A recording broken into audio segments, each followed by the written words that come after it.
10 things that annoy me in music.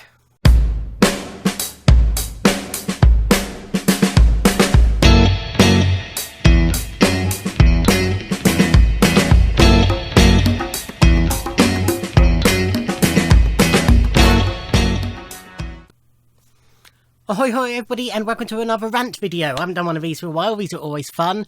First of all, excuse the bags. It's 7 o'clock in the morning. I've just got up.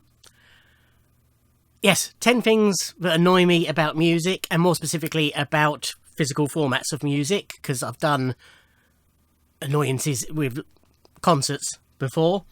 So yes, let's just go straight into it. So, number one is singles that don't sound like you think they should. So back in the day when, singles were a big thing, you used to sit there and you used to tape the top 40, trying to stop it before the DJ talked and all that stuff that everybody talks about.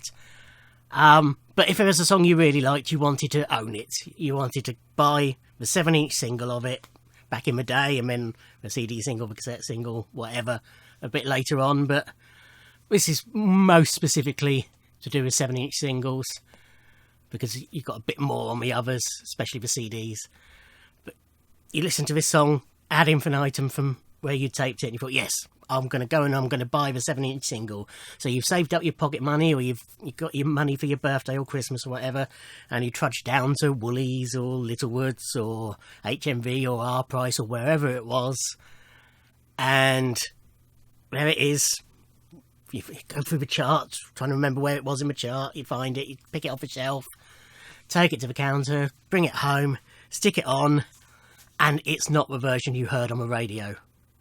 That really annoys me. If I'm buying a single, I want it to sound like it does on the radio. It should be the radio edit, whatever that is, on the A side of a 7-inch single. Occasionally it would be the album version, and it was longer, which you might think, yeah, great, but that's not the version you know and love. It just throws me completely. Or it might be a funny remix, or it might even be a live version occasionally. But no, if I'm buying a 7-inch single of a song that I love from the radio, I want it to sound like it sounds on the radio. Number 2, and this is related, is lazy B-sides. So there's sort of various things that used to get stuck on B-sides of records. And again, I'm talking 7-inch singles here. 12-inch singles was a bit of leeway because you had more to play with. So, going back to the first point, as long as the single edit was on there somewhere, I don't mind if the A-side is a big 12-inch remix or whatever. And, if there's 2 or 3 bonus tracks, B-sides, whatever you want to call them in that case, fine, really. But yeah, with a 7-inch single, the B-side tends to either be a different version of the same song, an album track, a previous hit, or an exclusive B-side. Let me go through. Different version of the same song, not really a fan of. If it's, as long as, as I say, as long as the A-side's what I'm hearing on the radio, if they stick the album version on the B-side, that's not too bad, because it shows what the song should be, if you like. If it's a remix, it's a bit lazy, but at least it shows some effort. If it's a live version, lazy. If it's an instrumental, hate that. I can't think of any example of a 7-inch single I've got or heard where the B-side's an instrumental version and I thought, oh good, I'm glad that's on there. Album track as a B-side, again, it's lazy. If you don't own the album, it's a nice way to get a different song, but if it's somebody who you like and you buy their albums, then don't really want that on there. A previous hit, that is very lazy, and it's almost a way to try and boost sales, because you think, oh, I quite like, I'm trying to think of an example. This doesn't quite apply because of it's a live version of a B-side, but I quite like My Oh My by Slade. Should I get it? Oh, what's the B-side? Oh, Merry Christmas Everybody. I love Merry Christmas Everybody. I'll get that. That's an example from my collection that I can think of. It's, just a cynical way, really, of getting people to buy your single, which, is obviously what it's all about, but it's lazy. Exclusive B-side, perfect. I don't mind if it's a throwaway song, a silly little bit of fluff, but it's something different that you can only get by buying the single. It's a treat for a single buyer. Okay, moving away from singles, and number 3, greatest hits collections with new tracks on them. By greatest hits, I'm using the catch-all, greatest hits, best ofs, ultimates, anything like that, essentials. So I'm not saying every track on these compilations has to be a hit, although if you're calling it greatest hits, really it should. What I don't like, and it always happens nowadays, it never used to. It used to be greatest hits, and it used to be the greatest hits or the best of or whatever. And it's all tracks that were previously available, and it's just a nice way of getting everything together. So if it's a group of artists that you're not a huge fan of, but you like quite a few of their singles, you'd buy that. Or similarly, the way I tend to use them is if it's an artist I'm about, buy the greatest hits, and if I like that enough, then I tend to then go on and get their albums. And it became increasingly prevalent in the CD age because obviously there was more room to play with. The way they stick on a new track or two onto the greatest hits, they may or may not release them as singles, or they may, if there's 2 new tracks, one of them might be a single. A, you are being very presumptuous that they are then going to be a greatest hit. And B, the reason you've done it is so that your hardcore fans who own all these tracks and might refrain from buying a greatest hits will buy them for the new tracks, because it's the only way to get the new tracks. Don't like it, stop doing it. So there. Number 4, and still on the subject of best ofs, greatest hits, those sorts of compilations, poorly sequenced ones.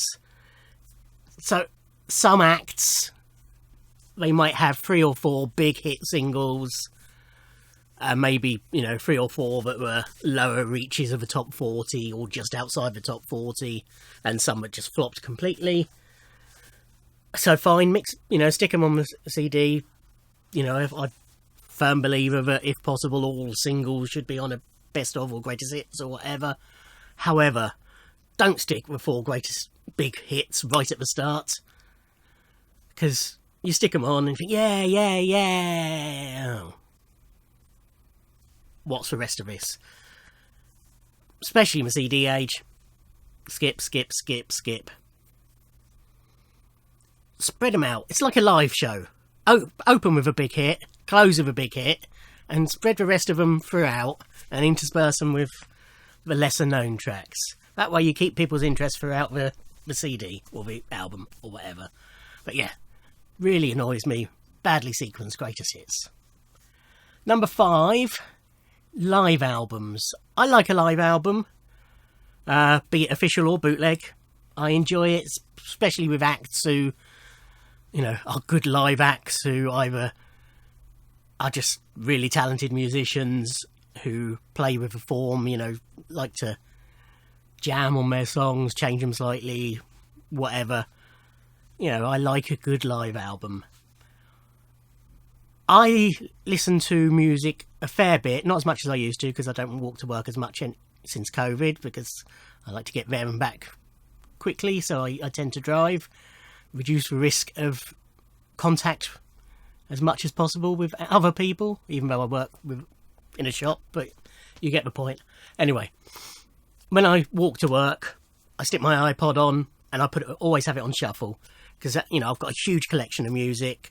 I have at any one time over 1,000 tracks on there, so by having it on shuffle, it's a good way of hearing lots of stuff that maybe I've only heard once or twice before, because it's an album that I've only listened to once and it's not a single. Anyway, so I listen to music on shuffle.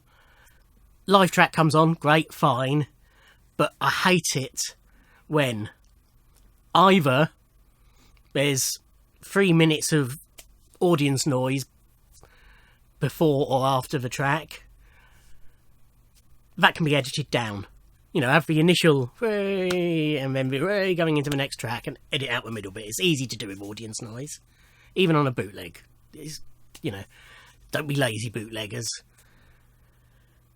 But what really annoys me is the announcements. So, acts, if they're going to be talking about a song, they'll tend to either talk about it before the song or after a song. Or both. So, way it should be tracked, rather, not sequenced, but tracked, is that the minute they start, or the second they start talking, if it's beforehand, the second they start talking about the song, that track should start, and it should end when that song ends. Then, or if they're back announcing it, song, talking about that track. If they then go into talking about the next track, cut it halfway through. Really find it annoying when I'm listening to a song, you know, and particularly if it's a live song. No, nothing more annoying than if I'm listening to a live track, the song plays, and then you get them talking about, you know, announcing the next track, and it's not going to appear. You know, it's easy to do. It's a click of a mouse to track a song correctly. Just stick it in the right place so that that track contains any talk about that song plus the song itself. Number 6, hidden tracks. Obviously this is largely a CD thing, although they do occasionally stick them on vinyl, particularly, you know, Jack White with his tracks in the middle and on the inner and outer grooves and all sort of stuff like that. But primarily CDs. I don't mind that hidden tracks exist. However, they should be easy to access, and they shouldn't affect the enjoyment of the album or any of the other songs. Let me clarify. So there are some hidden tracks on CDs that you can only access by rewinding from the start of the first track. There's a Kylie album that does that. Might be Light Years, but I might be wrong there.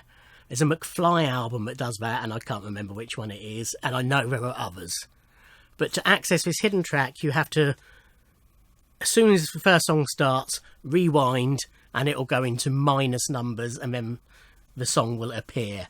However, that only works on certain CD players, and I've never had one that does that. But for the vast majority of people, they cannot access those hidden tracks. That's an annoyance. Then, if you stick them at the end, what I don't like, and there's hundreds of examples of these, where the final track finishes, and if you look on your CD player, you know, you've got a 3-minute last track, and the last track is 22 minutes long. So you've either got to sit there for 15 minutes of silence, or you've got to fast forward and then try and stop it as soon as you hear the hidden track come on.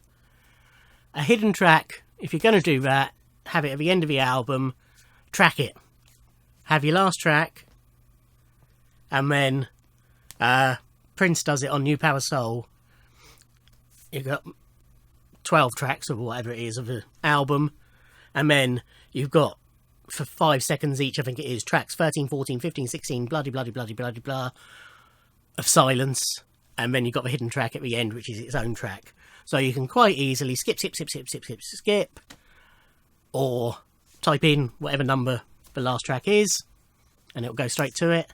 And on iTunes or whatever like that, if you're ripping your album, you can just delete those tracks. That's how you should do a hidden track. I don't mind if a hidden track's silly. I don't mind if it's a proper song or just a bit of fluff or a poem, or, I mean, on one of Robbie's albums, Robbie Williams, at the very end of it, having done hidden tracks on the first 2 or 3, the next album, it gets to the end and he says, no, I'm not doing one on this one. Which you don't want to hear every time, but first time is funny. So yeah, hidden tracks and the way they're accessed. Number 7, and we're on to reissues. And what annoys me is when they're badly sequenced. Let's have a slurp for this one.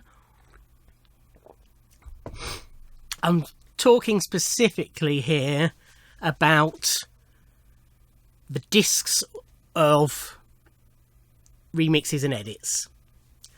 So, in my opinion, a super deluxe reissue, whatever, a proper reissue, not just a straight, here's the album re-released, but any reissue of that album should really contain all the 7-inch edits, 12-inch mixes that have been commercially released, possibly even promo releases as well, but certainly that have been commercially released of the singles from that album. However, for the love of God, don't say there are 5 singles released from that album and each one's got 4 different versions. Don't have song A 1, 2, 3, 4, song B 5, 6, 7, 8, song C, etc, etc. Mix them up, do them A B C D, A B C D, A B C D, whatever, but don't have 4, 5, 6 different versions of the same song straight after each other. Nobody wants that. Number 8, special editions. So these are, and again, this is something that became prevalent in the CD age. It doesn't happen quite as much anymore, but it does still happen. There's 2 recent examples that have hit me, if you like. But, hello darling. Album is released whenever. Fine. You buy it. 6 months, 8 months later, album's released again. Where you going? Sorry, as you can see, I've been willowed.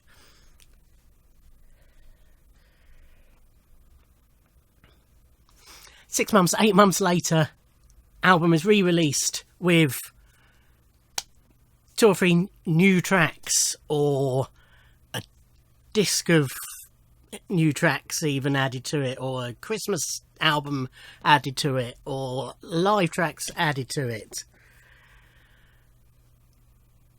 And of course, as a fan, as a collector, you then have to buy the album again. Recent cases, Dua Lipa's album, Future Nostalgia, great album. Released it, bought it, fine, enjoyed it. Then 6 months, no, it's a bit more than that, probably a year later, reissued. In fact, there's been 2 reissues of that album, different editions. I can't remember what the first one was called, but I didn't buy that one. But then the Moonlight edition was released, and that had some new tracks on it, including one that I really loved, so I had to buy the album. But that's an example. Kylie Disco, released a year ago, re-released last month in a new edition with 4 new tracks and a load of remixes added, and also an extended mixes release that I should be getting today, actually, as I record this, and if you're watching it the day it's uploaded, as you watch it. But so it's still happening. If you've got enough songs to add an extra album onto it, release it as a new album. If it's a live album, release it as a live album. If it's a Christmas album, release it as a Christmas album. Don't make people buy the same album again and again and again. I know it looks good for the charts history. Don't do it. If you've got 1 or 2 new tracks, release them as a single. Brand new, exclusive, non-album single, whatever. But don't just re-release it to cash in on. Oh, and if you do that, if you think, no, I won't, we've got these songs, we want them out now, let's release them as a new single. If that is then successful, don't add them on to an album that already exists. Either save them for your next album, or just leave them as an exclusive single and stick them on Greatest Hits when you do a Greatest Hits album. So there. Number 9. Different tracks on different formats. Largely here we're talking CD versus vinyl. There's 2 ways it's done, because obviously vinyl, a slab of vinyl, you've got 40, 45, at a push 50 minutes on there. After that it sounds very quiet. CD, you've got 80 minutes. So, what often happens, rather than release a double vinyl, they will either put fewer tracks on the vinyl, or they will edit the tracks for vinyl. Example of the former, very recent, Duran Duran's Future Nostalgia, their new album. This was not advertised in advance, I believe, but there are 2 tracks that are on the CD that aren't on the vinyl. But the vinyl was advertised as being identical, so that was very naughty. But regardless of whether it's advertised or not, shouldn't happen. Prime example, Dire Straits' Brothers in Arms. Best-selling CD of the 80s, one of the best-selling CDs ever. I bought that album on vinyl. Years later, I heard the CD version. And all the songs, I think, if not all, most of, the songs are longer on CD. Totally threw me. It still doesn't sound right to me, even though I've been listening to the CD now probably longer than I've listened to the vinyl. The CD versions don't sound right to me. But yeah, I understand, okay, you don't want to make fans shell out for a double album. However, fans want to hear the songs. So, either have shorter songs on the CD, don't put longer versions on the CD, make them match, or at least make it obvious that these are different versions of the album. Put on there, I don't know, just sticker it basically saying only contains 10 tracks or whatever, or contains edited versions, whatever. Just make it obvious, but just don't do it in the first place. Stick another disc in there. I know vinyl's expensive, but back in the day it wasn't so much, so there wasn't really much reason why Brothers in Arms couldn't have been a double album. And I'm Duran Duran, their primary market nowadays are existing fans and collectors. They would have paid for a double album, I'm sure. So if you can't fit it all on one disc, do it as a double album. It's 2 tracks. Have a bonus 7-inch in there. Whatever. But they should match.